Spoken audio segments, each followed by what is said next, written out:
पूरे वीडियो को सिर्फ एक लाइन में सम अप करूं तो वो यही है कि बीमारी जो भी हो, तकलीफ हो, हमारे शरीर में पैदा होती है, हम शरीर में उसको खत्म कर सकते हैं।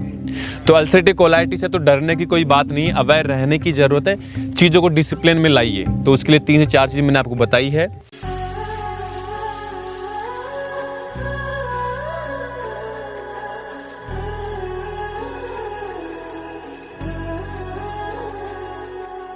हेलो, नमस्कार, मैं आशीष कुमार यादव आप सभी का दिल से स्वागत करता हूं। मैं मोटिवेशनल स्पीकर, सीनियर न्यूरोथेरेपिस्ट और ऑर्थर। आज के इस वीडियो में हमारे ही एक यूट्यूब फैमिली के एक भाई ने बहुत बार, ऑलमोस्ट मुझे कम से कम 5 से 10 बार मुझे धमकी देने का प्रयास किया है और काफ़ी बार उसके कमेंट भी रहे हैं कि भाई अल्सरेटिव कोलाइटिस के ऊपर एक ऐसा वीडियो बनाइए जिसमें ऑलमोस्ट हमें कुछ उसके बारे में बेसिक जानकारी मिले, जो कि काफ़ी महत्वपूर्ण है। और मैंने काफ़ी वीडियो में आपको बारी बारी से बोला है कि कोई भी डिजीज़ ऐसी है जो बाहर नहीं होती है, हमारे इंटरनली ऑर्गन्स या हमारे इंटरनली बॉडी में रहती है। हम कुछ गलत आदतों की वजह से उसको पैदा कर लेते हैं, जो कि अनजाने में हो जाता है।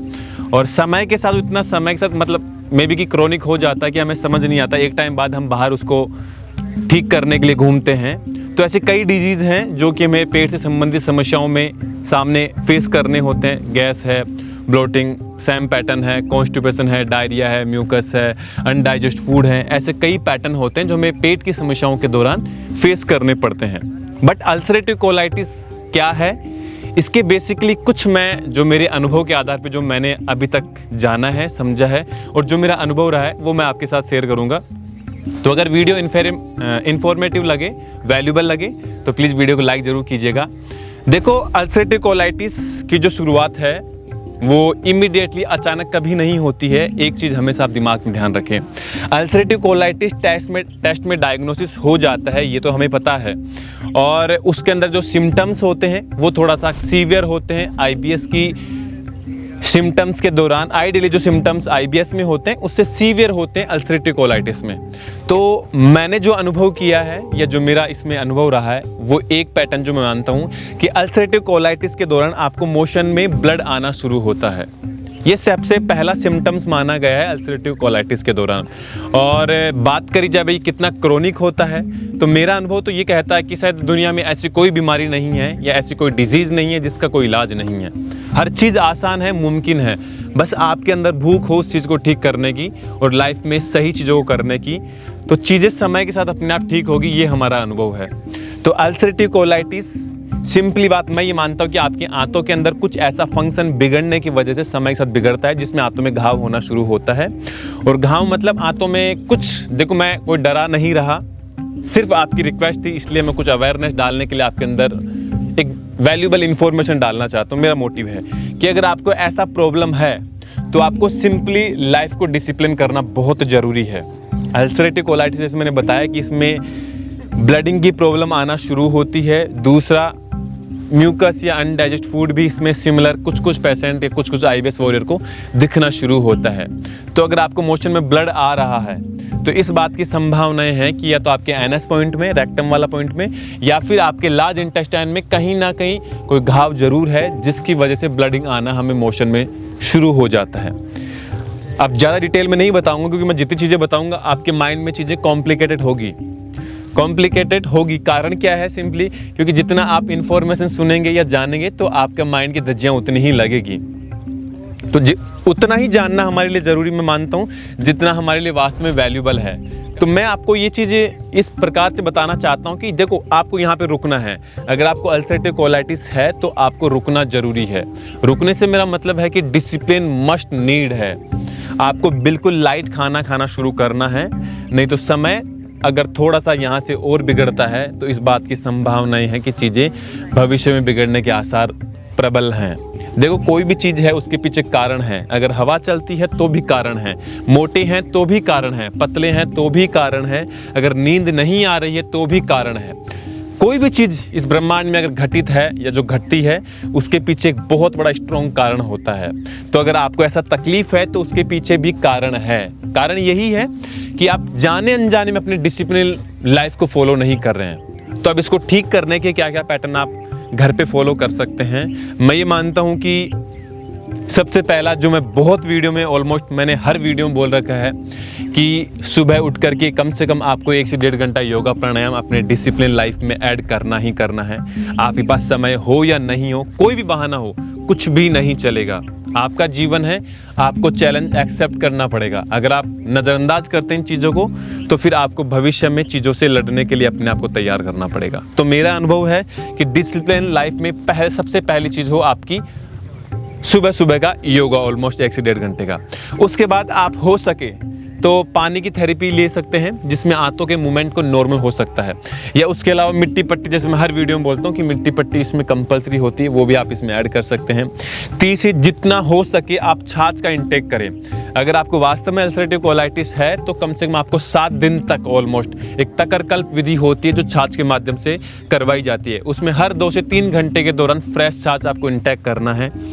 छाछ कैसे बनाई जाती है? वो दूध से बनती है, दूध को हमें जमाना पड़ता है, लेकिन रोज आपको हर 3-3 घंटे के दौरान पे छाछ लेना है। अब वो बनेगी कैसे, ये आप यूट्यूब पे स्टडी कर सकते हैं कि हर 3 घंटे में छाछ कैसे बनाई जाए। वो एक बाई केमिकल आपको बनाना पड़ेगा।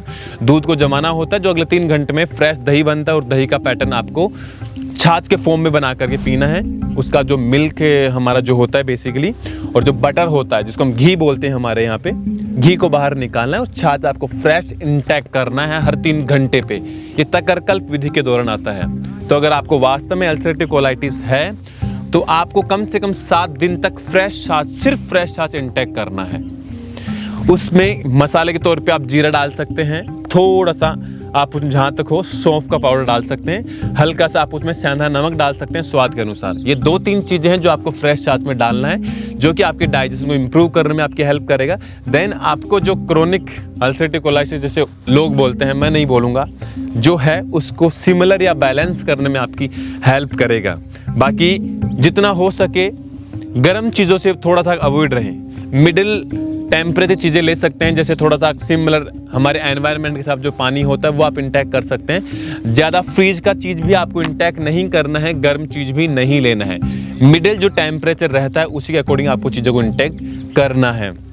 इसके अलावा इसमें और क्या चीज़ें करी जा सकती है, इसमें एक जो सबसे बढ़िया चीज़ बताई जाती है वो होता है बेल का चूर्ण या बेल का जूस। इस समय से मेरे हिसाब से बेल का जूस तो ऑलमोस्ट अवेलेबल नहीं है, तो आप इसमें बिलवादी चूर्ण का इस्तेमाल कर सकते हैं। लेने का तरीका क्या है, 1 चम्मच बिलवादी चूर्ण को रात को भिगोएं, सुबह उसको खाली पेट पीना है। वो फूल करके थोड़ा सा भारी होगा, उसमें फाइबर अच्छा होगा जो कि आंतों की सॉफ्ट लेयर को ऑलमोस्ट आंतों की जो सॉफ्ट लेयर है उसको नॉर्मलाइज करने के लिए, या उसके जो बॉल मूवमेंट होता है, या जो उसका स्किन का जो इन्फेक्शन लेवल होता है उसको ठीक करने में हेल्प करेगा। ये इसमें हमारा अनुभव है, क्योंकि मैंने आइडियली ज़्यादा लोगों को तो नहीं, लेकिन जिन लोगों को अल्सरेटिव कोलाइटिस था, जिनका मेरा ऑनलाइन ट्रीटमेंट हुआ, करीब मैंने 5 से 7 लोगों को जिनको अल्सरेटिव कोलाइटिस था उनको दिया, उनको बेनिफिट मिला। तो वो भी आप इसमें इंटेक कर सकते हैं, बेनिफिट करता है। और इसके अलावा आखिरी चीज़ जो मैं रिकमेंडेशन करूँगा वो यही है कि आप इसमें ठंडे पानी का, जैसे मटके का पानी हो गया, उसको मटका का जो पानी होता है उसमें एक सूती कपड़ा डालिए और हर 5-5 मिनट आप पेट की सिकाई करें ठंडे पानी से, मटके के पानी से। फ्रिज का पानी नहीं होना चाहिए। ये आपको इसमें ध्यान रखने वाली बात याद रखना है। तो दिन में कब कर सकते, दिन में कम से कम 4 बार आप ठंडे ऑलमोस्ट मटके के पानी की मसाज कीजिए। कपड़ा सूती मोटा होना चाहिए, उससे आप मसाज करें, वो भी इसमें बेनिफिट करेगा आपके अल्सरेटिव कोलाइटिस में। और आखिरी बात जो मैं बार बार बोलता हूँ, योग, प्राणायाम, ध्यान और नेचुरली डिसिप्लिन लाइफ स्टाइल, ये आपको ऑलमोस्ट ऐड करना ही करना है। अब चुनाव आपका है कि आप किस दिशा में क्या करना चाहते हैं। बाकी एक बात जो मैं पूरे वीडियो को सिर्फ एक लाइन में समाप्त करूँ तो वो यही है कि बीमारी जो भी हो, तकलीफ हो, हमारे शरीर में पैदा होती है, हम शरीर में उसको खत्म कर सकते हैं। तो अल्सरेटिव कोलाइटिस है तो डरने की कोई बात नहीं, अवेयर रहने की ज़रूरत है, चीज़ों को डिसिप्लिन में लाइए। तो उसके लिए 3 से 4 चीज़ मैंने आपको बताई है। सुबह योग, मिट्टी पट्टी, पानी की थेरेपी, ठंडे पानी की थेरेपी, छाछ फ्रेश लेना है आइडियली 7 दिन तक। वेट लॉस होगा, ये आपको ध्यान रखना है, इसमें डरने की बात नहीं है।